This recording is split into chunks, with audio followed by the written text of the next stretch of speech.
Welcome, folks, to another episode of the Profitable Sheep and Goat Production Podcast. I'm Leon Gaiman with Ramquip Sheep and Goat Equipment and Universal Feeders, and I'm also a sheep producer here at LC Ranch. And I'm joined by my friend Matt Nault from Glenbrook Farms. In today's episode, we have a guest speaker here, Dr. Scott Bowdridge from West Virginia University. Scott has done quite a bit of research digging into parasites in sheep and goats. Matt and I both get questions quite often about dealing with parasites, and we just thought it would be a good idea to do a little bit of a dive into the parasite life cycle, how to select for parasite resistance.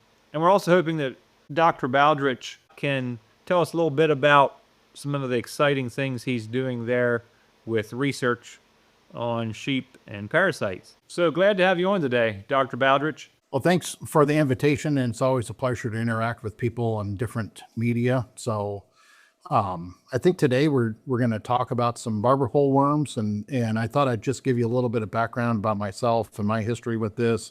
I'm originally from California. My family raised Rambouillet and Oxford sheep out in the desert of Southern California. I did a lot of time in college, and I think my father was disappointed by how long it took me to get through college. But during all that time, I first ran into kind of worm issues when I lived in Maine. So I was running a nonprofit rare breeds farm in Mid-Coast Maine, and ran into some folks there that were starting work with Katahdin sheep. This would have been back around 2000, and started a Katahdin upgrade project. So that's when I first got introduced to kind of the damage that worms cause in sheep production.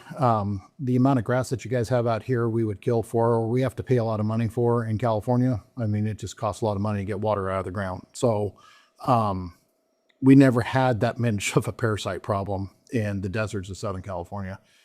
So I did some work in Maine, did my master's degree there, and then went down to Virginia Tech and started doing more work there on the kind of immunology and genetics of parasite resistance in sheep. And I've been at West Virginia University for the past 15 years, working on kind of understanding how sheep develop immunity to parasites. How can we select for that? How can we improve sheep production? Because we've seen that this problem is not just limited to the Southeast or the Eastern United States, it's spread west pretty quickly. So what we're working on now is trying to evaluate a sheep's ability to generate a generalized immune response. So it kind of with the concept of how do we build healthier sheep, or at least select for healthier sheep. A few years ago, I had a grad student come through, and we were doing a project where we were looking at the outcome of divergent mating for fecal egg count breeding value. So we were taking very negative fecal egg count breeding value sheep. Those are the ones that are really parasite resistant, and breeding those together. And then Katahdins that were very parasite susceptible, had very positive breeding value. So we had the divergent mating system set up that the lambs were run as one contemporary group. So we're able to evaluate how they respond to the same environment. And what my student found is that year after year, we were seeing death loss occur in the parasite susceptible group of Katahdin sheep. And it wasn't parasites, it wasn't predators, and this was death loss from 7 days of age to 2 weeks after weaning. There was a significant difference every year. We just lost more of those lambs, whether that's pneumonia, foot rot, you name it, clostridial disease, all of those kind of things. So we kind of came up with the hypothesis that parasite resistant sheep might be just more immunocompetent. So better able to develop an immune response to any pathogen. So to test this, or at least to test the hypothesis, we measured antibody response of those lambs to just a normal CD&T vaccine. And what we found was that the parasite-resistant sheep generated a lot more antibody to that vaccine than the parasite-resistant sheep of the same breed, which gives us an idea that perhaps selection for parasite resistance also selects for improved immunity. And as we've dug into this more, what we have found is that, well, it depends. And it depends on where those sheep are and how exposed they are to parasites and how accurate the breeding value is for that. So if a sheep has a 0 fecal egg count in Minnesota in December, is that the same as a 0 in Georgia in March? And it's not, because the sheep in Georgia have been exposed to a lot more worms. So there's some inherent problems with the fecal egg count breeding value, but with antibody, you're never at a 0. You don't have to interpret what a 0 means, because antibody levels are never 0.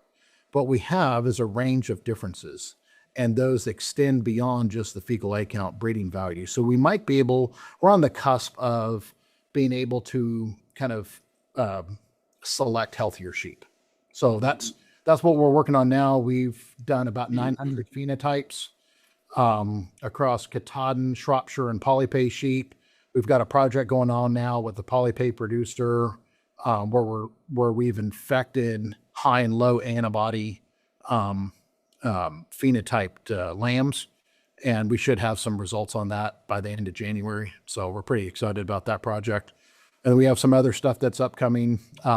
You guys will hear about a webinar series that we're going to do here shortly about enrolling in NSIP and how do you do some of the basics of that, just trying to get more people involved. And we've got some grant money to help support producers getting started in NSIP, particularly in the Northeast. So if you're a Northeast sheep producer, just keep an eye out for some of the stuff. We'll be sending out some ads on those kind of things shortly. So on that antibody response, how are you guys testing that? So when I was a graduate student at Virginia Tech, I developed a assay to measure one particular antibody called immunoglobulin G. So IgG is a common common antibody that is produced in response to vaccination or to any kind of pathogen, really. So we have the availability of those of the components of the assay to do all of that stuff. So I developed that. It takes 5 hours to run to complete one 96 well plate of those. And on there, I can do about 40 samples, 36 to 40 samples at a time. So it takes me 5 hours to do that. I can multiplex and do a lot of plates at the same time. But if something happens or goes wrong during that, you won't know till 5 hours later. And it's a very finicky assay. It takes a lot of technical expertise to get done. This summer, I was doing some research online, just seeing if somebody had come up with a faster way to measure this. And in fact, a company has, in the last couple years, a company has come up with a 15-minute assay to do this. And it utilizes fluorescence and polarized light and all of these technical scientific things that happen. But at the end of the day, it's $4 a sample. It takes 15 minutes to assay, and you're done. So we've done, since my new graduate, so I have a new graduate student. It's funded by the American Lamb Board. She's done a little over 1,000 samples since she's got here in August. So we're cranking. So do you see this as replacing some of our fecal egg samples, or not? This is just a research tool. No, not as a research tool. I think this is one of those things that has a short lifespan between the bench and the barn. So we're working with the geneticists at the USDA. They're helping us. They're doing the mathematics on developing heritabilities for this trait. We've got some other proposals out right now to evaluate get more phenotypic samples from sheep that are in NSIP, so we have pedigree data on those animals so we can get this out across more breeds. I think long-term on this is, how do we combine this with fecal egg count breeding value to come up with the health index? Or for producers in areas where you don't get a large parasite load or don't have that, you would be excluded from those any kind of health metric. So we want to make sure that producers in the Western U.S. or in areas that don't experience, or if you're a feedlot producer in Iowa, you aren't left out of this. So we have an option for them as well. And the way they wouldn't be left out is you would just be measuring that immune response to something like a vaccine. Correct. And a vaccine that you're going to give anyway. Right. But for that for that, you would need some sort of test that a producer can use that the data can then be submitted to an SIP, correct? Yep. You send us the sample, just like fecal egg counts. You send us a blood sample. We process the blood sample and we submit those data back to you, and then you submit them with your NSIP data. Yeah. That's the goal. That's not happening tomorrow. Right. Right. That was Talking kind about of the next 3 or 4 years. We should have something that is, and in science terms, that is instant. yeah. No, in terms of you start thinking about the development of EBVs, this is a fast turnaround. Yeah, yeah. Yeah, that was kind of my question. I guess, well, twofold. One, will it be available to producers? And two, it sounds like it'll be just used alongside the fecal egg samples that the producers are doing already. Well, and it could be, I mean, we have a lot of work with this. So the nice thing about this is that this opens up the evaluation of how this trait is linked with other economically important traits, because we're not just selecting sheep to be healthy, they still need to be productive. So trying to make sure that there's not genetic antagonisms with reproductive traits or growth traits or muscling or any of the other things that we care about. So once we develop this, then it opens up a whole nother series of experiments where we have to start looking at those type of things. We need to identify some sires that are high antibody producers, and then mate them to a bunch of Targhee or poly-Bayous, and then follow those lambs through a feedlot and look at reduced health treatment. There's a ton of experiments. This is the really great thing about this one project, is that it opens the door to an entire plethora of different research experiments that pretty much will finish out my career, and maybe the world's a little bit better when you're done. We would like to just take a quick break, and there's 2 announcements we'd like to make. One is that in the very near future, there will be a name change to our podcast. There's not going to be a change in the type of content we are bringing you, but we do plan to change the name of the podcast to the RamQuip Podcast to reflect our own brand of equipment that we are starting to distribute, along with the other brands we currently distribute. So you can stay tuned for that. We'd also like to remind folks that here in the eastern part of the country, especially here in Pennsylvania and surrounding areas, that coming up is the 2026 Pennsylvania Grazing Conference. That's Wednesday, February 25, and that's right here in Lancaster, Pennsylvania. They have a full compilation of topics they're going to be looking at that day. There's several special guest speakers coming in. One of them is Janet McNally from Tamarack Lamb and Wool. She brings a wealth of information on sheep, grazing sheep, livestock guardian dogs, regenerative farming, and it's definitely, if you're able to make it, it's definitely going to be something you don't want to miss. She's going to cover a topic on finishing lambs on pasture, as well as the many benefits of mob stock grazing, and there's several other topics in there as well. So if you want to know more information on that, you can check that out online. Or if you would like to register, which you do need to register for this event, and you're going to want to do that as soon as you can. If you got questions, you can call 814-355-2467. And that event takes place February 25th. So sign up as soon as you can if you want to take that in. Now back to the fun stuff. I actually just saw something on Facebook the other day about in Canada, they have a saliva test that they're using That was developed in New Zealand or in Australia. There's researchers out there, and that was looking specifically at parasites. So it was looking at the salivary IgA response. And the neat thing about that is that the animals don't necessarily have to be infected. And that's kind of the holy grail of this, is finding an assay that's easy to do, that's cost effective, that can do all of that stuff. And the animals don't necessarily have to be infected. Mm-hmm. I think with the salivary IgA stuff, they still have to have had homunculus at some level. But again, it gives you a sense of their resistance. Those animals with higher salivary IgA levels have lower fecal egg counts. Yeah. I care about that. I also care about those animals also surviving to weaning, still being able to grow, requiring less antibiotic intervention, right? A lot of other things. And some of the other things that we found with our research is that the parasite-resistant Katahdins are producing about 2.5 times the amount of antibody in colostrum. So if you couple all of that stuff together, does that lend itself to less antibiotic use? And I think that's something that Just healthier. we're going to be faced with one way or the other. So, so Scott, down at the EAPK event this summer, you showed slides on this discussion, didn't you? Yes, sir. Yeah, because I know that the numbers, the percentages that were discussed on like lamb survivability was. Do you remember what they were? Like it was tremendous. The first year that we did this, it was about a 20% difference in death loss. And that was just using high and low EBV sires. So these would be really strong negative EBV sires with high accuracy and strong positives on a group of Katahdin ewes down in Virginia. Just so our listeners understand, when he's saying high and low, we're still talking about parasite resistance when we're talking about this.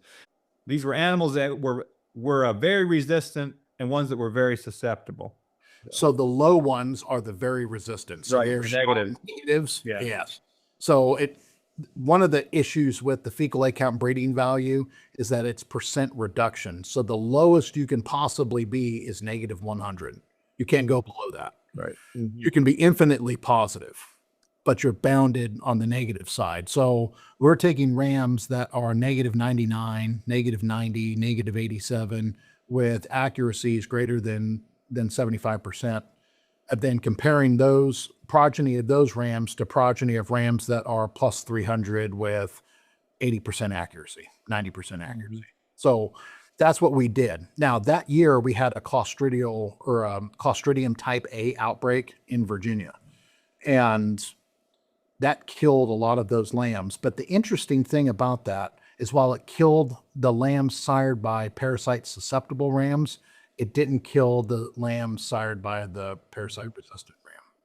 So if you're in a really dirty environment, that parasite resistance EBV can be helpful if you have the EBV. But what if you're raising Tarky sheep or Suffolk or Polypays and you don't have a plethora of data to be able to make those selection decisions? I think Katahdins are fortunate that they have those values, but if you're dealing with some of the other breeds, we don't have as much depth of phenotypes within the breed to develop high accuracy EBVs. And so now this would give that Targi producer the opportunity to just do an antibody test. Yep. That's pretty cool. That's pretty cool. If that's pretty exciting. works out in the long run. And it's also cool in that you mentioned that with that you wouldn't necessarily have to have a parasite infection, because that's something that me and Leon both don't test for parasite resistance because we don't really get a infection in our lambs with the way our production system works. I mean, parasites are certainly a concern in my corner of the world, especially.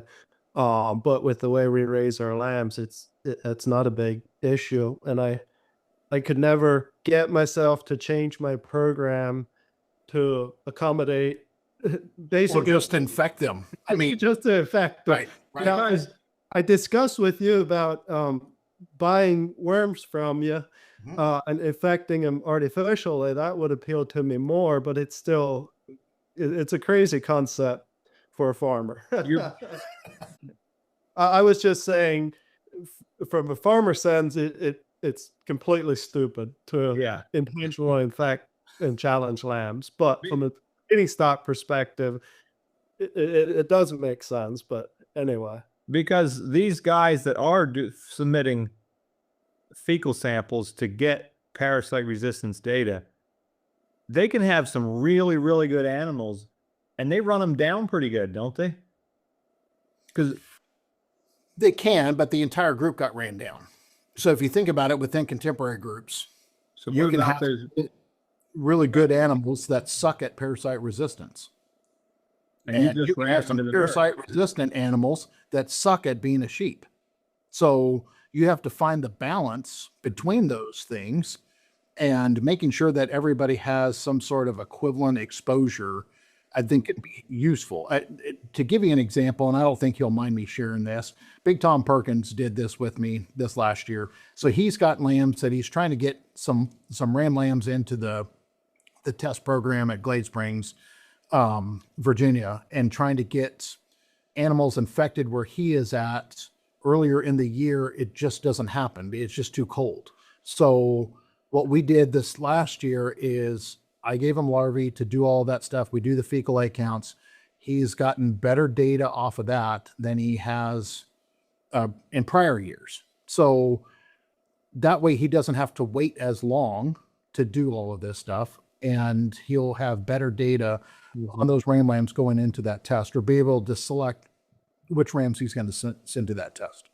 And it's a uniform infection. Every animal's getting infected the same. It's not just, we know there's infection out there. We don't necessarily know if that lamb's mom is milking better and he's not eating as much, not picking up as many parasites. Correct. Okay, so along that same line, and also while we're on that discussion, it's the same thing as we're doing at Penn State ram tests now, where we're infecting the rams with parasites and getting parasite data on, which I think is super cool because we're doing it with Katahdins, but also with Dorpers, Suffolks. We're doing it with goats. I think that's a really cool program. My question and all that is, do you think there's a difference in lambs that we are challenging artificially versus to naturally? Like, do you think the response is different? I guess, in other words, does it translate well to a producer setting then? Like, is there any concerns with the differences in that data? So let's do this.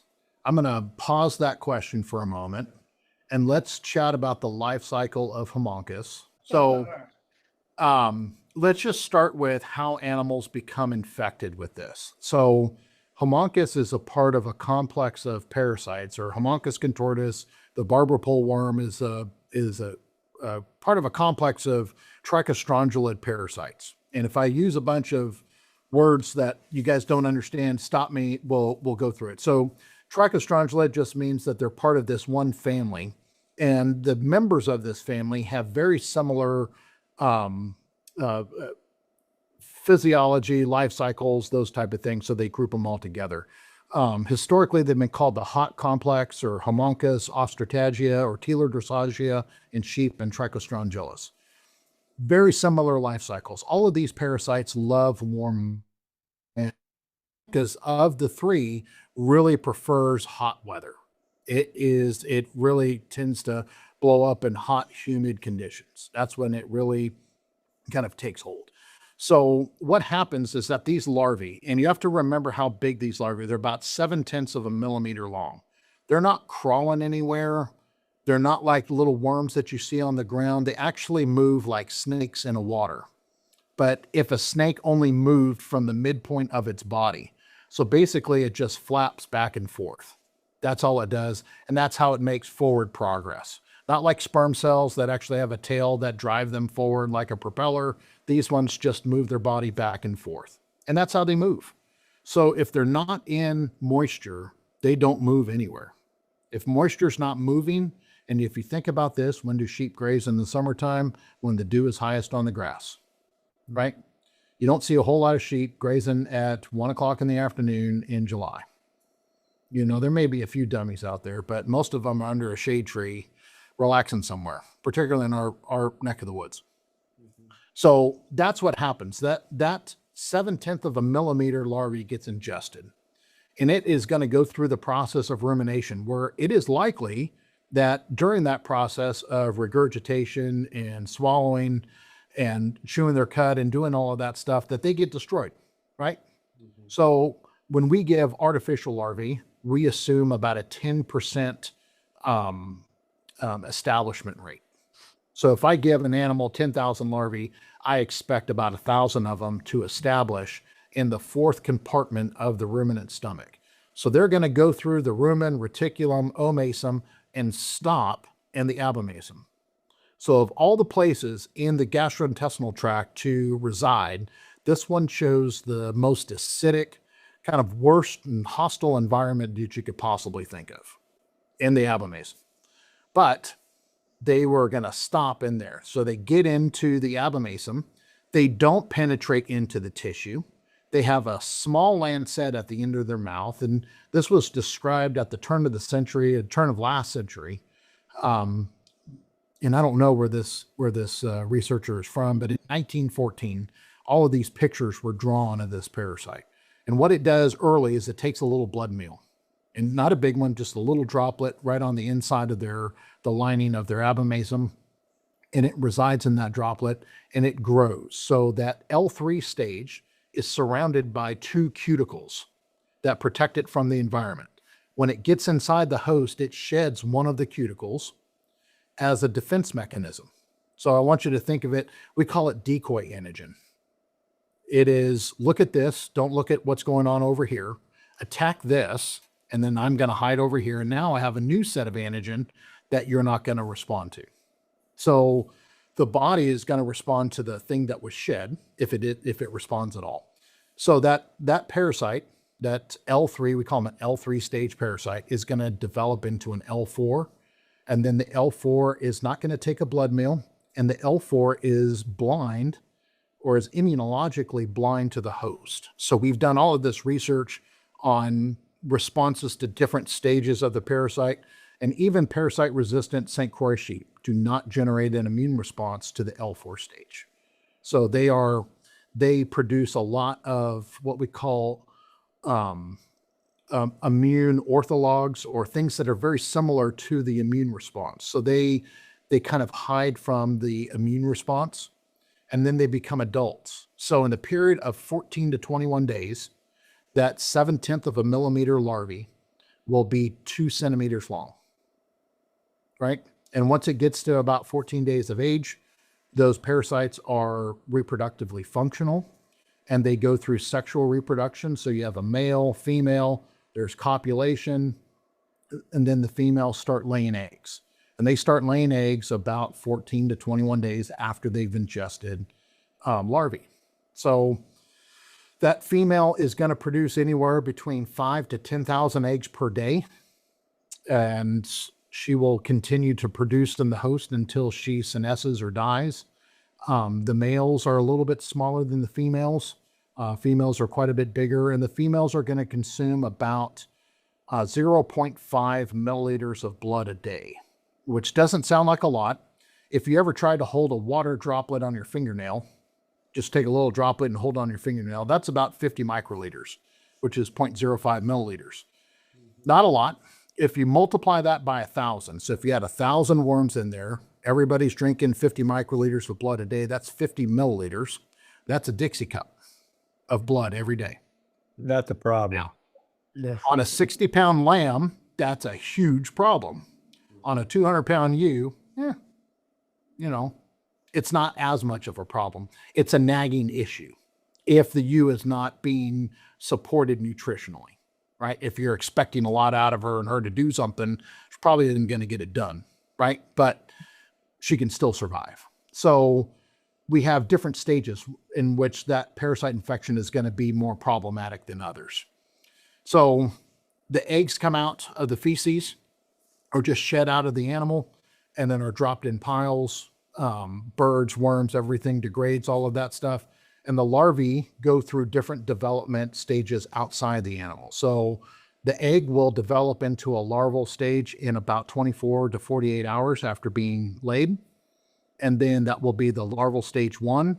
Those larvae consume fecal material, right? And are eating material, right? In the feces. So they're going to do that from the first larval stage to the second larval stage. So from egg lay, so from the time that the egg is shed out of the host to the time that you have infective stage L3, which are no longer eating anything, they are metabolically neutral, is about 7 days. And we know this, and because I raise sheep that are infected with worms. I put diapers on them. I collect their feces. I break up the feces and peat moss, and we put it in an incubator at 30 degrees Celsius for 7 days, and then we harvest larvae from the fecal material. So that's how we get infective material for our experiments and how we send it out to other people for their work. The life cycle is very direct, very simple. It doesn't use other organisms it doesn't have intermediate hosts. It has a direct life cycle. So it's very simple to understand that life cycle, right? So just to go over again, from ingestion to the time that an animal or a host is going to start producing eggs, or we'll see eggs in the host feces, is 14 to 21 days. From the time that eggs exit the animal and develop into infective stage larvae is typically 7 days. Now, That is assuming. does that change depending what the temperature is? So That's just what I was going to say. That's assuming that is warm, moist, and humid outside. yeah. So how then it is going to Steve, California, we didn't have an issue. Like, what's the quickest? 3 days. 3 days would be the quickest. And how long is that remain infectious then? So how long do those larvae remain infectious? So here's the cool thing. We always think about a winter freeze really killing those larvae and putting them away. It does, and it kills quite a few of them, but it doesn't kill all of them. And I have had larvae gone down to minus 80 degrees Celsius, shipped to me, and I've thawed them out, and they're alive. Wow. So are a lot of them alive? No, but there are still some that are alive. So when we lived in Maine, we had a parasite problem in Maine, and it gets quite a bit colder there than it does here. And we would have, our frost line is 48 inches in Maine. So in November, if you didn't have your feed troughs out of the field, forget about it. You're not pulling them up out of the ground. They're frozen into the ground by that point. So we had a hard freeze, and we still had problems. Yeah. So it's not a freeze. And the other thing that we need to talk about a little bit is something called hypobiosis. So in the wintertime or in the late fall, the worms get a sense, and we don't know this. So I'm kind of speaking sarcastically, but the worms get a sense that the weather's going to change, and it's not going to be suitable for them to go through their entire life cycle. So the worms will actually go into a delayed state of development, and they'll stay at that L4 stage. And now this is the worm in the sheep, or the worm inside the host. Yeah. Yep. So in the case of Telar dorsagia and Ostratagia, they'll actually go into tissue, and they will kind of curl up and they will hang out in the tissue. Homunculus just hangs out. It's just there, present, and it's immunologically, is like what you said before, it's immunologically blind. The host can't see it, or at least with its immune system, it can't see that stage. And then they hang out there until conditions are correct outside the animal for them to continue their development. And what signals those are, nobody really knows. And we can hypothesize a little bit because they're still feeding on a little bit of blood. I think what the general consensus is that ewes that are lambing, if you think about kind of normal biology in the northern hemisphere, ewes are bred in the fall and they lamb in the spring. Well, the hormone that precedes lambing would be prostaglandin, right? And kind of serum levels or circulation levels of blood levels of prostaglandin will increase prior to lambing. That may be the trigger. There may be some stress hormone. Nobody really knows what the signal is for those worms to exit hypobiosis, but that's what we hypothesize. It just makes sense with the biology of what's happening outside the animal. It happens in the southern hemisphere just at different times of the year. So it's hard for me to talk about that specifically. But the worms can overwinter inside the host. Now, some dewormers claim efficacy against hypobiotic larvae, and that would be the macrolid dewormer. So ivermectin, sidectin, Dectomax, or Prenamectin or Epinex would all have some sort of efficacy against L4 stage. Valbazin, I think, has some efficacy against L4 stage, but not the nicotinoids like levamisole.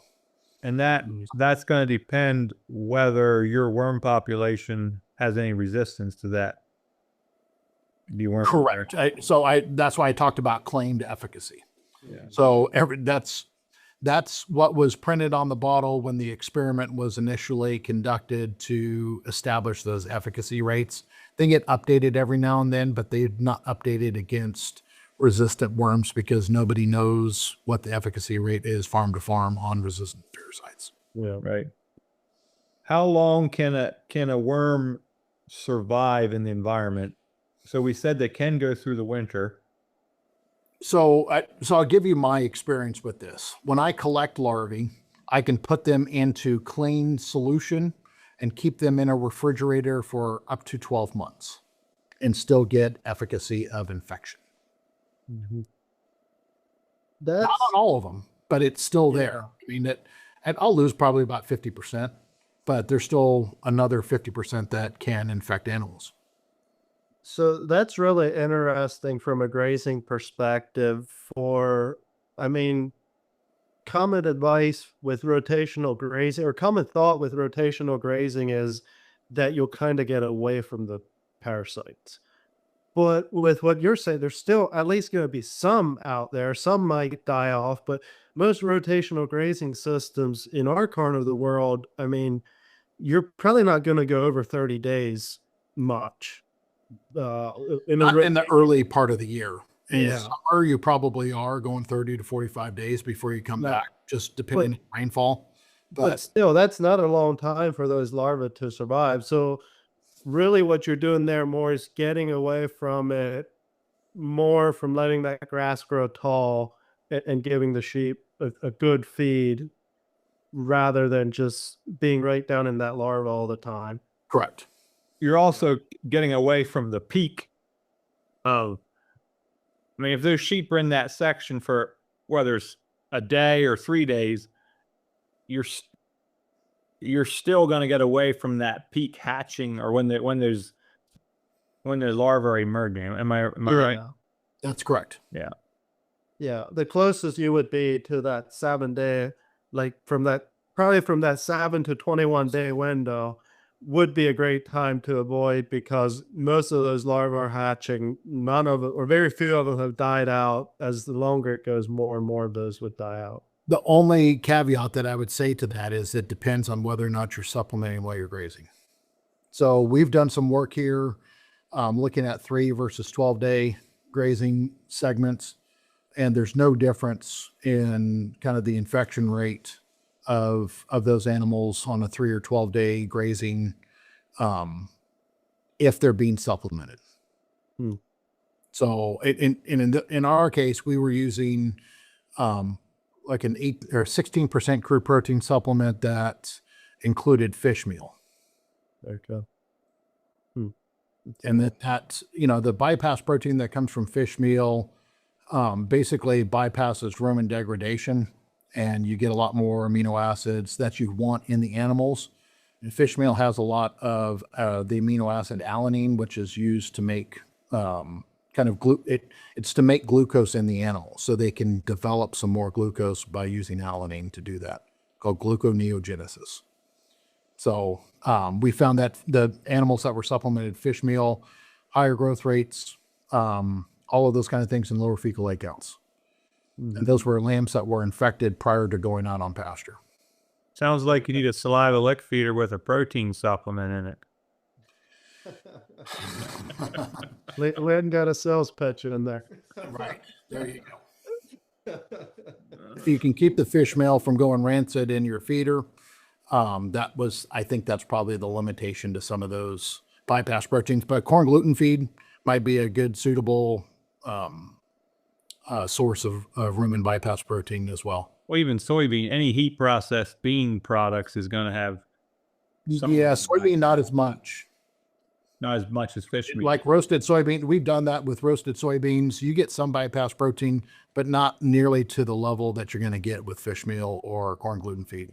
Gotcha.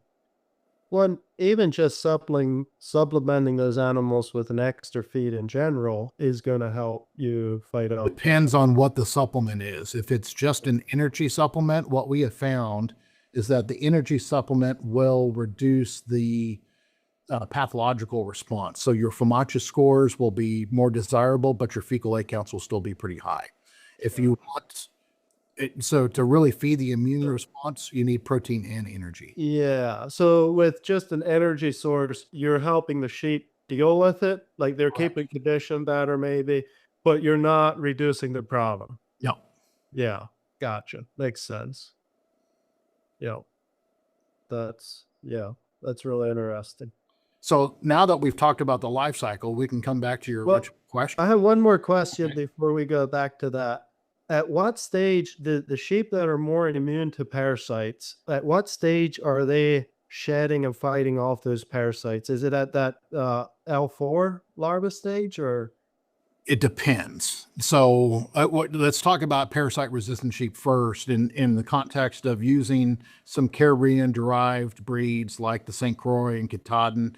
The Katahdin, when Michael Peel was originally making Katahdins in Maine in the 50s, he was using St. Croix sheep that come from an island where it's 80 degrees every day. There's 80 to 100% humidity, and that's a perfect environment for those parasites. So the immune response that we see in those sheep are particularly developed towards the larval stage or the L3 stage. And they basically make the environment so hostile that the L3 doesn't even set up. They go right through the animal. Mm-hmm.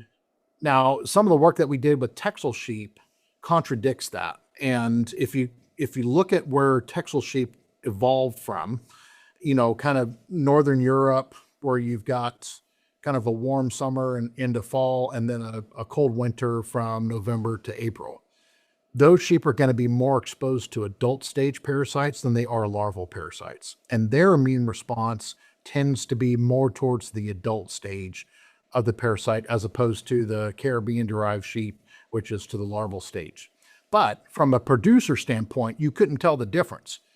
Their fecal A counts are essentially the same. So when we did experiments with Suffolk, St. Croix, and Texels, the Texels and the St. Croix would have the same fecal A count, but then when we killed them, the Suffolk and the Texels had the same amount of larvae in their system, or same amount of adults in their gut. So from a producer standpoint, a low fecal A count's a low fecal A count. Do you care how it happened? Not really. I mean, it's a scientific novelty, which is fun to talk about, but it's lower fecal A count. So how it happens, the St. Croix attack the L3 stage and prevent them from establishing. The Texels attack the adult stage. Which one is better? In my estimation, attacking the larval stage and preventing them from developing into adults is probably more preferable, because we know that stress can affect immunity. And if there's immune relaxation, then the adults flourish in those animals, and now we have a parasite problem. So I'd rather get rid of it altogether than have a lower A count because we're attacking adults. That makes sense. Yeah. Thanks for explaining that. I knew there was a difference between the Texels and the Katahdins there. I never knew exactly. Yeah, that was a really fun project. And when we're seeing all of that stuff, it was pretty neat. So how can these Caribbean type animals, you said they make the environment so hostile? Mm-hmm. So basically this sheep, whether it's a parasite resistant Katahdin or a St. Croix, it ingests this worm, and then what happens? So let's just take the St. Croix, because the Katahdin is a mixed bag of, it's a composite breed. And really parasite resistant Katahdins will phenotypically sometimes look more like St. Croix sheep, right? So the St. Croix sheep itself is going to unload an immune response that is like the entire kitchen sink of immune responses. Everything is involved. Cells, cytokines, antibody, innate immune receptors, everything is involved. And there's not one single thing, if you remove it, kind of depletes that animal's ability to resolve the infection, because there's so much redundancy built up into that immune response. So the first thing about any immune response, and it doesn't matter what pathogen it is identification that something is foreign. And you have to think about it. So your body has to be able to differentiate foreign and self.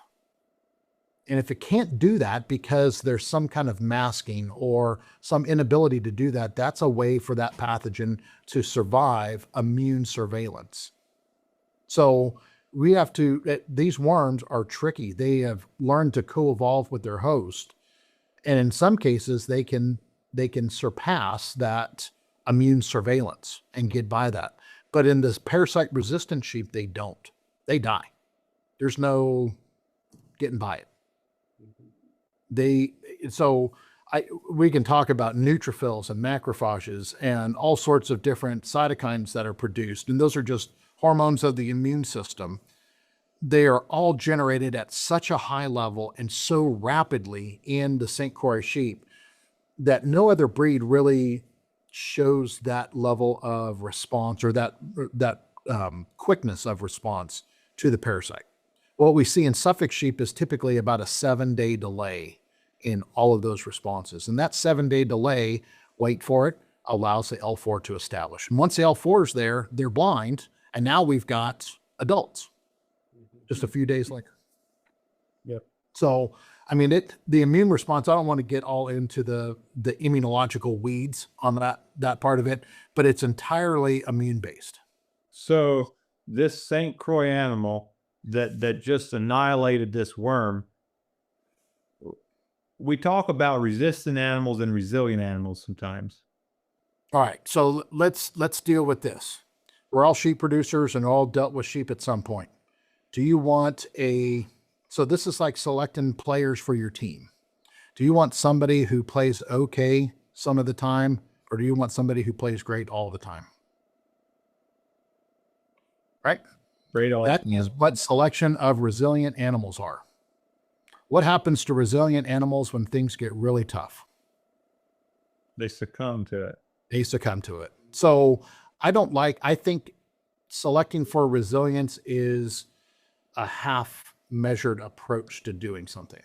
Yeah. So I would like to remove that adjective from our vocabulary and say that sheep are either resistant or they're not. It's okay that there's some middle ground, and I'll concede that there's some middle ground there. But I like to think of, if you're selecting for resistance, then select for resistance. Right. Let's talk about that a little bit, though, because some people think because they don't have a parasite problem with their production system, they have parasite resistant sheep. It could just be their production system, and it could also be that they have parasite resilient sheep. So explain what is the difference between a parasite resilient sheep and a parasite resistant sheep? Parasite resistant sheep doesn't have an egg count, or has an exceptionally low Which egg is count. passed right through. I can feed parasite resilience. Yeah. Yep. So back to my St. Croix that's eliminating it. It's not dumping anything out that's going to infect another animal. That was the point I was trying to make. Yeah. Passes through that worm, mesolytic cycle, and it's dead.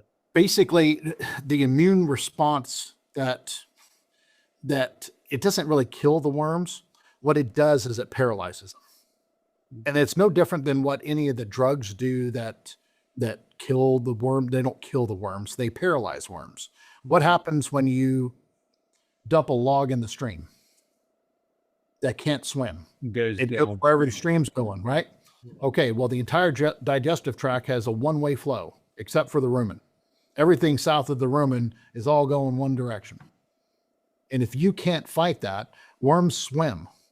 And if they can't swim and they're paralyzed, they go wherever the gut's taking them. Yeah. And that's what happens. They don't get to complete the cycle. That's correct. So paralyzed larvae get right out of the system, and they're probably going to be degraded on the way out. If they're not moving, they're going to be exposed to a lot of digestive enzymes that will help break them down. Mm-hmm. Yeah. So a resilient sheep, just to get back to that a little bit, could have basically be carrying all these parasites. It would be shedding the fecal eggs and reaffecting your pastures, but that animal itself is doing great. It looks good from the surface. It's, if it's a ewe, it's producing twins and triplets, it's keeping weight on, but you don't realize it, but that sheep is infecting your pastures. I think, yeah, I Yep. just want to make that point. That's when No, we talk about that's exactly it. I mean, you can. I've said this a million times at a lot of these meetings. I can feed my way around a lot of the worm problems. If you've got the checkbook to do it, you can feed your way around it and call your sheep resilient at that point. Really, it's just the feed trough that's making them that way. You can boost an animal's ability to respond to those parasites as long as they're not overly infected, Yep.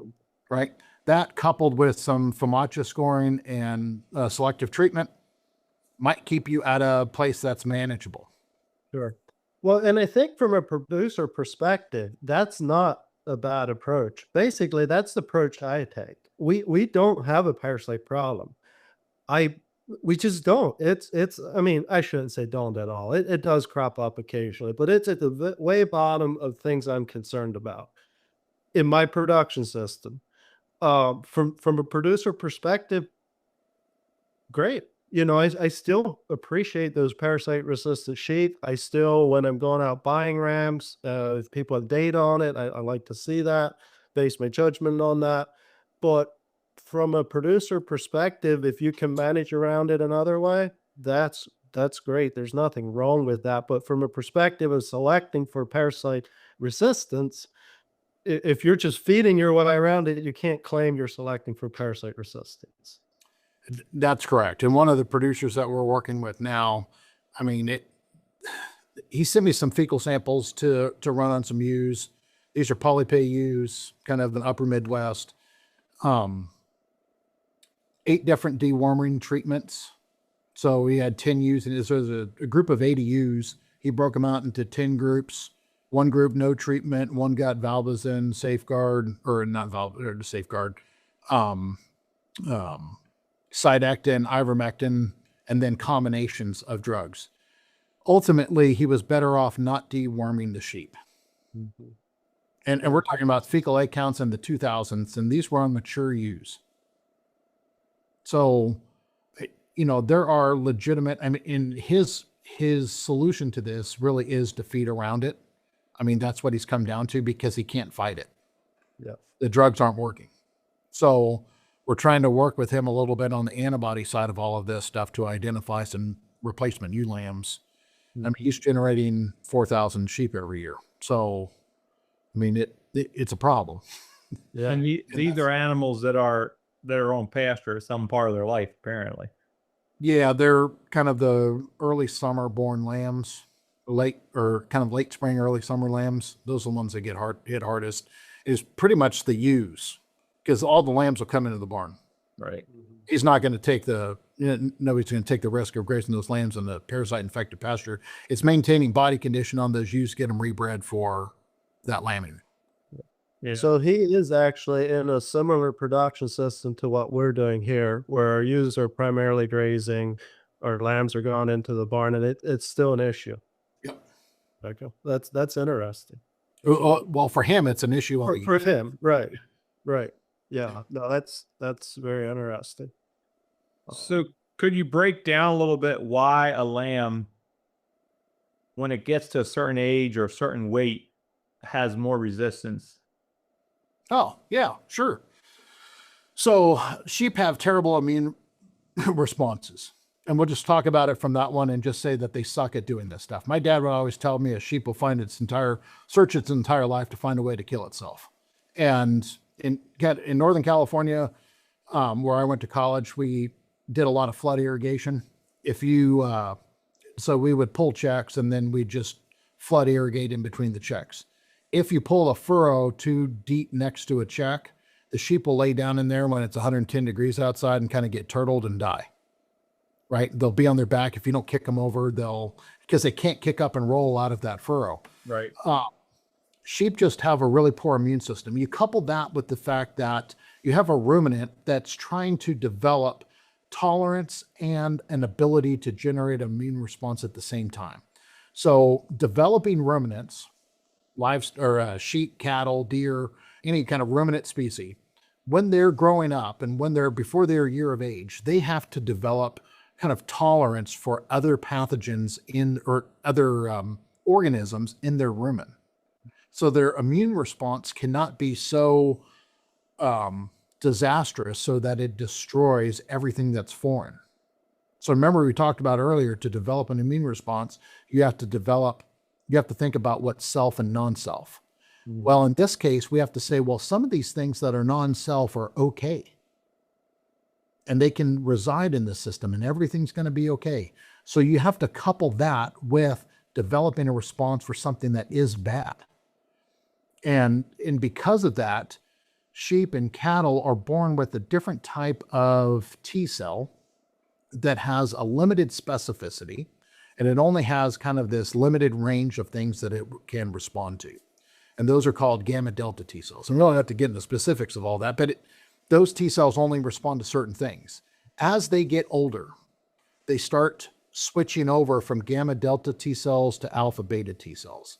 And those alpha beta T cells have far more specificity and far more capability to develop new specificities as they're older. So as sheep generate more weight, more age, more size, more all of those kind of things, their immune response develops with them. So for example, I take weaned wethers every year.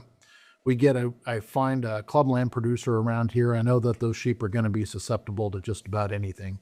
We give them worms, and we are going to reinfect them probably once a month for the next 10 months. And when I get to the end of that, I can't get them to carry an infection anymore. So when I'm trying to grow larvae, I'm trying to use those lambs to grow larvae. It takes a long time for them to develop that immunity. But once I get to a 2 or 3 year old ewe, it's hard to get her infected. It should be.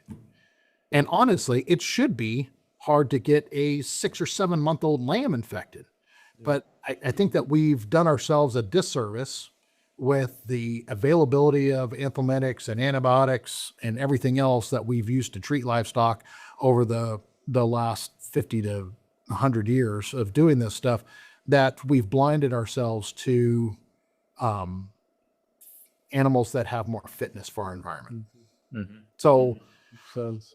that's one of the limitations with all of this. I think that it's really cool if an animal has the ability to generate full protective immunity at a younger age. And that's why, so if you go back to the history of the fecal egg count breeding value, I would have loved to be in the room when these old guys were fighting over, we should do it just at weaning. No, we should do it at post weaning. And this got into we just finished this book chapter on the genetics of parasite resistance in sheep. And there was a guy who was actually in the room when that was going down. So he got to tell that story as a part of that chapter. And it was not pleasant from what I understand, but it was a heated debate and conversation of really brilliant scientists trying to grapple with what is better, innate immunity or adaptive immunity, and an animal's ability to respond at a younger age versus an older age. And which ones are we going to be able to get more samples on? A lamb that's 16 weeks of age or 8 weeks of age. So those kind of things I think are still up for debate. I like a post-weaning weight EBV and don't really give a lot of weight to weaning weight ones, just because not as many people develop or submit data for weaning EBVs. Yeah. Yeah. Halvin's the parasite weaning EBV. Okay. Yeah. Yeah. And those lambs at that age, again, some of them probably are not picking up a lot of parasites because if the dam's Exposure. working really well. Yep. Yeah. Yeah. And the great thing about this is that there's enough shared genes between those two traits that there's a very high genetic correlation between them. So if you get one, the other one comes along for the mathematical ride, right? Yeah. Lack of better terms. So I would tend to put more weight on in what we've done in our research projects is put a little bit more weight on the post-weaning fecal egg count breeding value as opposed to the weaning fecal egg count. Yeah. And that is, I mean, the post-weaning fecal egg count, that's the most critical time period in a lamb's life that's out grazing. Is that after he's weaned and he's out grazing is where they're most susceptible to parasites. Well, yeah. And I also think weaning's a time when a lot of sheep like to die Yeah. or like to get really sick. And if an animal can keep a low fecal egg count through that, Yep. survive through it and continue to gain, there's some advantage to that. So putting myself into that room in the late 90s or early 2000s when they were coming up with these breeding values, I don't know if I would have been a fence sitter or somebody on one side of the argument or the other. I can see, I have the benefit of hindsight and can see what has happened with both ways. And I don't think that there's a right or wrong EBV for that. I just think that there's probably more phenotypic data with the post-weaning fecal egg count than there is with the weaning fecal egg count. Yep. Makes sense. Yeah, very good. Anything else, Dr. Scott, you think we should cover yet Well, before we wrap this up? we need to get to the question about artificial response or artificial infection versus a natural infection. Yeah, I forgot Right. we How never many did. times is an animal naturally infected while it's grazing? Every day. Every day. A little bit. That's the hypothesis, and that was what your expectation would be. So we run a goat performance test out here where we test goats from all over the country. We bring them out to a site that's down in southern West Virginia, and we've got goats from everywhere, 20 different states. I infect all of the goats just to make sure that everybody has gotten something. But there will always be a handful of goats that have a 0 fecal egg count for the entire time, right? So why is that? Why would a goat coming in, and these goats are not particularly parasite resistant, but why Perfectly. 0 fecal egg count? He's perfectly parasite resistant. He just passes them right on through. That is one reasonable answer to this. Another one would be that the goat never left the feed trough because we supplement the goats every day. And there'll be some of them that just lay at the feed trough. They don't graze. And if they do, they do a little bit, but nothing serious. All right. So there could be one that's getting more, and I can't tell the difference with that. Sure. So this is the thing that I like about artificial infections. It standardizes the playing field where a natural infection doesn't. Yep. But, and I'll use the case of, there's a producer in Georgia that's one of the probably more prominent seed stock Katahdin breeders down in Georgia. Her average fecal egg count will still be 5,000. Yep. Do you get five? I mean, I don't know. We don't see counts that high. Yeah. So if I've got a resistant sheep coming from that flock, you put them anywhere. They're going to be resistant. Yep. You got a susceptible sheep coming from that flock? I don't know. I've had rams from this particular flock that were plus 250 that have sired more negative EBV lambs than negative rams have. And they were bred to ewes that were positive. Yeah. So I think that it all depends on the environment that they're in. And in our case in West Virginia, we may not see an average of 5,000. Our average may be like 1,000. And on our fecal egg count, on our performance test, our average is usually like 2,000 or 3,000. And if an animal is a true 0, then it's probably a true 0. Mm-hmm. And we'll have some that are way higher than that. They go to 16,000, 17,000. I think we had one at 38,000. That's real. But I also think that, so we have goats that remain 0 the entire time. We have goats that get infected and then resolve. Which one's better? Probably infected and then resolves. I don't know. Well, we don't know. Mathematically, if I'm doing this, comparing it to everybody else, the one that's better is the one that stayed at 0 all the time. Yeah, never shed any parasites. So this is why I come back to this concept of why measuring antibody might be a desirable thing to do, because there's less problems with the mathematics. Yeah. You know, the algebra of a 0 is a real thing. And what a 0 means in a fecal egg count is very difficult to interpret. Yeah. Because even in a grazing scenario, it might just be the case of that animal is smarter at eating higher on the plants. Or it could be eating all the clover or trefoil, or, doing selective grazing. Yeah. Yeah, I can Well, see that. Brings a lot more accuracy. if I that's the think one learned thing behavior, then I still want that animal. Yes. well, and that's a good point. Absolutely. That is a very good point. It's for all intents and purposes, that's still a good trait. But I can see, yeah, how you would get more consistency. I think another thing it's good to point out with NSIP is there has to be, and you probably know this better than I do, Scott. There has to be a level of infection in your flock before they accept those. Yeah, you got to have 500. They're your average of 500. And that's just to say that there was some infection that was there. Yeah, because if you would send it, it's not like I could send in a sample on feedlotted lambs that nobody has any infection. They're going to throw that data right out And because I've that talked to there's no guys, infection. feedlot guys, and I said, hey, let's infect some of your animals so you can generate some data.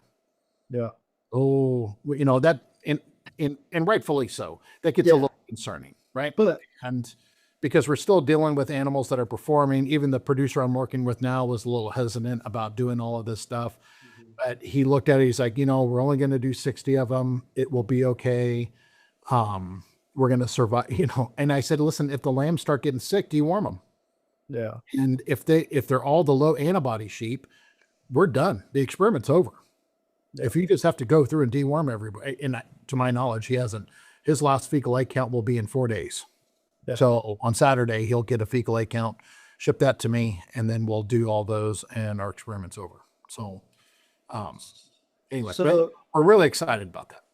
a little bit of a pushback that I've heard that makes sense to me is so we know we're infecting each of those sheep, but if they're in a feedlot setting, they're going to fight it off better than on a grazing setting. Now, I know it's a uniform playing field because we do a contemporary group.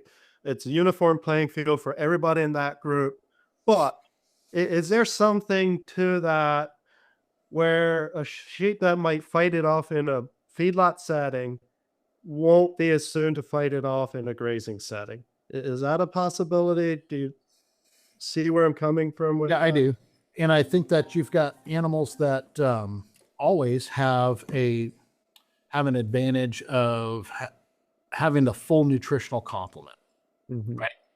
And where would you rather evaluate that parasite resistance, when all of your nutritional needs are met or when only some of them are? Mhm. And I think for the purposes of standardized testing, I would prefer that nutrition not be a factor.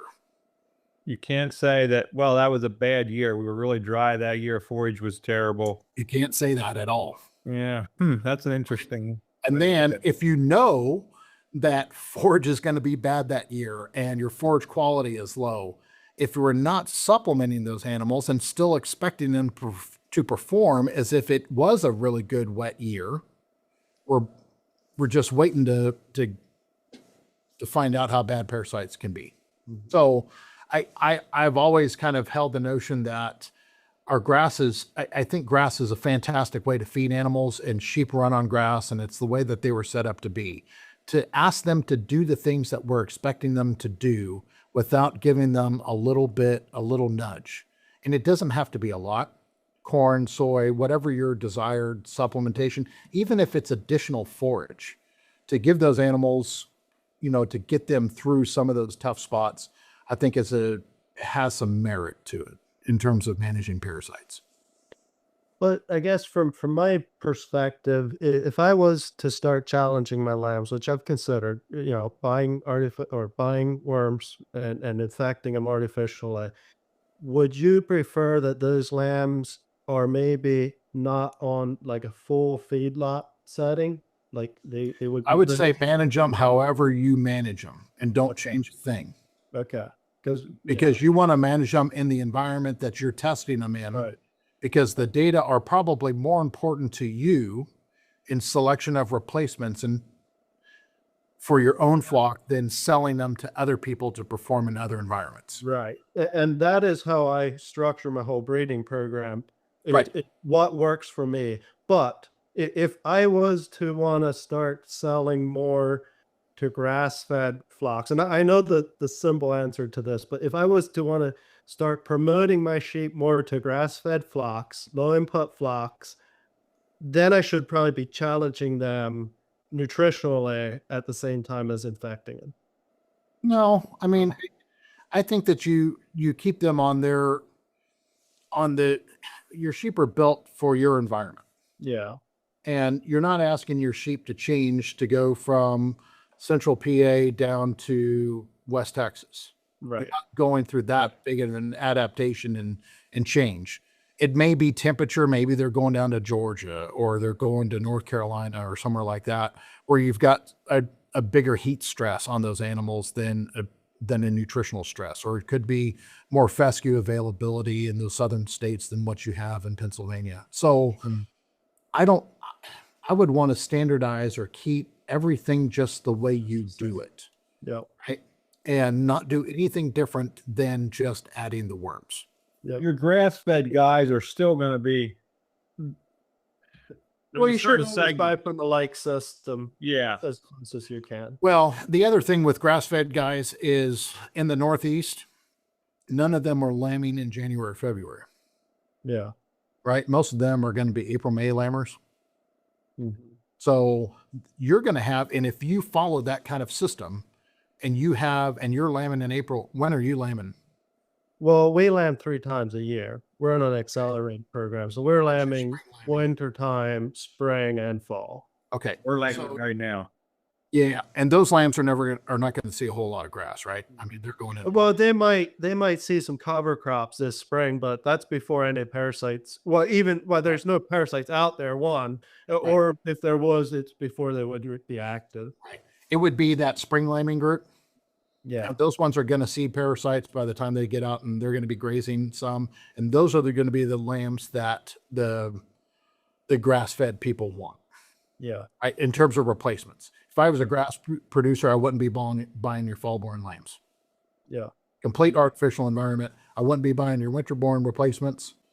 Again, artificial environment. I want something that's going to fit with me and fit my production system, and that's those lambs. So I would follow them out on a natural cycle. They're going to get infected enough on your own pastures.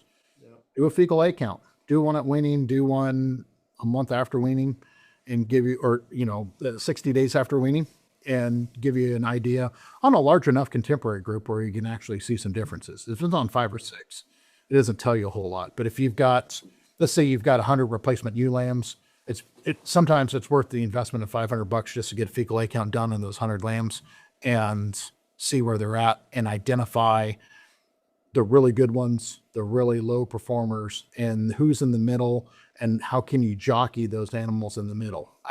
I think that there's a lot of advantage to those animals that sit there in the middle in terms of selecting for some other traits where they're not terrible in parasite resistance, or they're not super good at parasite resistance, but they're not terrible, but they maybe have more phenotypic traits that you are desirable. Yeah. Yeah, because even if we start testing for parasites, that's still not going to be the top trait we select for in our crop, because like I said earlier, it's not high on our priorities. But right. So that, but it may be high on the priority of your customers. Some of them, most of them are very similar system, but some of them, and it's always like you were talking about earlier, that immune response that gives us, more parasite resistant sheep are going to be more immune to other things. That's really interesting to me. That's more interesting actually than just the parasite resistance itself. Well, the jury's still out on all I know, stuff, but there's a pretty good correlation between that, and we're going to kind of hope that holds true as we explore this through different breeds of sheep in the U.S. Well, it's definitely a strong enough correlation that I'm willing to gamble on it, and I'm going to still keep paying attention to making sure stuff I'm bringing in has some pretty good parasite data behind it, because lamb survivability is dollars in your pocket, and it's a very easy that's where it's percentage to capture. It is, but you know what I was thinking about just as we've had this discussion is lamb survivability. So let's say you lose 10% of your lambs now. You start to let's say this pans out like we think it's going to. You lose 10% of your lambs now. You start selecting for more parasite resistant sheep. Therefore, they have better antibodies and more of those lambs survive. So you decrease that survivability to maybe 5%, a 50% reduction. I mean, that's really good genetically speaking. I would say a 50% reduction. You decrease that 10% survivability to now 5%. That's a nice boost. But what if you're selecting more for number of lambs weaned and you increase your production by 10%? Do you follow what I'm saying? Like, I do. It's like buying insurance. yeah. And buy insurance for the good times. And when is a disease outbreak going to come through? Yeah. Why wouldn't you do both of them, Matt? But the more things you select for, the less progress you make. Yeah, but I'm not saying, I'm just saying. No, I completely, I agree with you on that part of it. I mean, there is an option for that, but survivability is coupled in a lot of different things. So you've got the maternal influence on survivability, and you also have the lamb's own, or if you want to call it survivability direct, the lamb's own abilities to survive during that. It's not just mom, and it's, it increased the number of lambs that come out of the ewe. I don't know if you're pulling the third lamb off of every ewe, like some of those guys are doing, and bottle feeding lambs too. There's a lot of ways to get around the number of lambs produced. Regardless of the number of lambs produced, if you have a 10% death loss, no matter how much you increase it, you still have a 10% death loss. Sure. If you can drop that down, if you go up from 250 lambs that you've got through to 300 lambs because you're selecting for number of lambs weaned, that's great. You still have a 10% death loss. If you drop that down to 5%, 5%. Yeah. you're still good. The balance approached. Yeah, balanced approach. I think my point was there's some people that there's a lot of reasons to select for parasite resistance. And then there's some people that put this at like, this is the top thing I'm selecting for. And maybe it depends what your production system is. It should be. But for me, it's going to be a lower on the scale of things. When you lose 50% of your lamb crops due to parasites, it should be. your selection strategy is going to change. Yeah. I think that's in the Southeast. That's what was happening. But when you're a rancher in South Dakota that has been raising sheep forever and calls me because you've got 200 lambs that died in 1 month from parasites. Yeah. Yeah. I mean, it's one of those issues that's never going to completely go away because we haven't come up with the drug that completely kills it. So it has to be a part of a selection criteria and a management plan for your flock. And that's what works for you is going to be different than what works in other parts of the country. To me, that's the fun part is how do we, and I get to play around with all this. You guys do this for a living. I just, I'm an interloper. So I get to play around with ideas and thoughts and those kind of things and kind of my experiences with it. So I don't think that we're done with any of this stuff. I think it's super cool. We have a lot of, and it is helping you guys kind of figure out how to better manage your flocks. And that's what we're supposed to be doing at universities. So that's the good thing. So Matt, you said about it being a balanced approach. So I think at one point there was some producers that hammered this parasite resistant thing so hard, and they had very parasite resistant sheep. But then when you looked at some of the other numbers, when you look at the broader spectrum of EBVs, they had holes other places. Yeah. But it's pretty easy anymore. Like, I have Yeah, somebody calls me and says, "Hey, I bought this ram, like, and he's like really, really parasite resistant. What do you think of him?" Well, I hate to tell you, buddy, but like I couldn't use that ram on my farm because I don't care how parasite resistant he is if he's not going to grow. Yeah. But today anymore, you can go get a ram if you're willing to spend $1,000. You can get a ram that has good parasite resistant. He might not be the top 5% on growth, but he can be really good growth. Yeah. And have everything else to boot, middle of the road somewhere. have to compromise Right. too much. Yeah, and that's a challenge with EPVs. There's always I want that highest number in every trait, and people have to be realistic with that. Ideally, for most of us, those mid range are where we want to be. You know, balanced across the traits, balanced parasite resistance, balanced growth, balanced maternal numbers. You know, if you think you have to have the highs and everything, well, one, you're not going to find them, and if you do, you better get your pocketbook ready. So this is my saying that I tell students in my class, and we're talking about this today, so it's kind of poignant. There are statistical maximums and biological optimums. And seeking the high numbers are statistical maximums when really what you're looking for in your operation are biological optimums.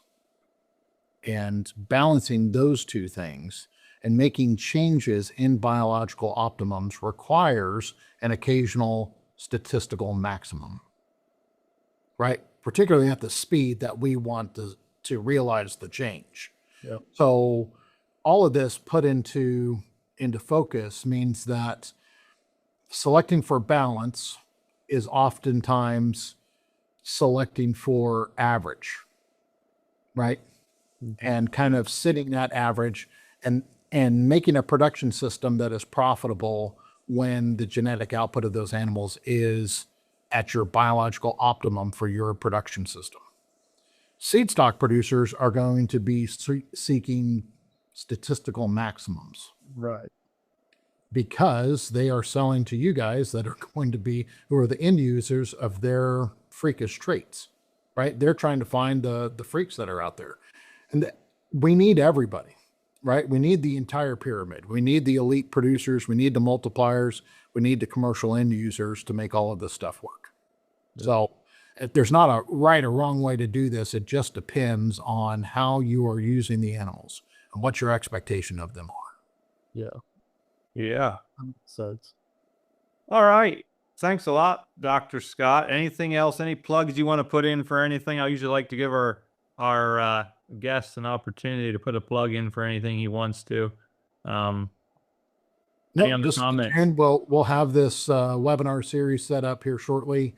We'll have that posted on the NSIP website, and then we'll have our website at West Virginia University, which is sheepandgoats.wvu.edu. You can get information about our goat test every year.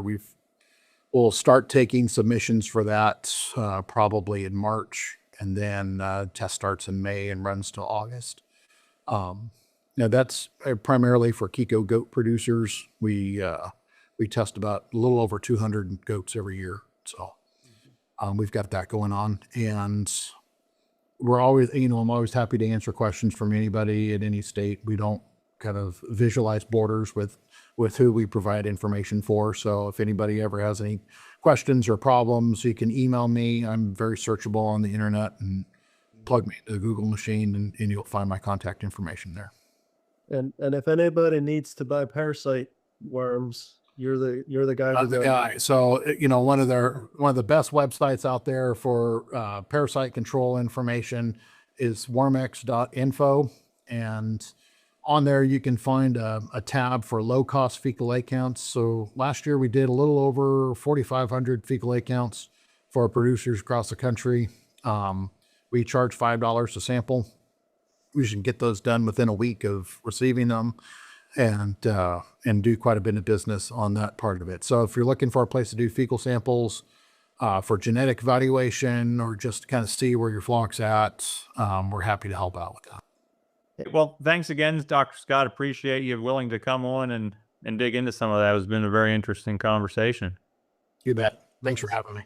Yep. Thanks again for listening, folks, to the Profitable Sheep and Goat Production Podcast, soon to be called the Ram Quip Podcast. Remember, if you have a question or a topic that you'd like to hear discussed on the podcast, feel free to give us a call at 717-310-3641. Select the option for podcast questions. You can leave me a voicemail there, or you can email me, leon@lostcreekwholesale.net. Thanks again, and we'll catch up with you next time.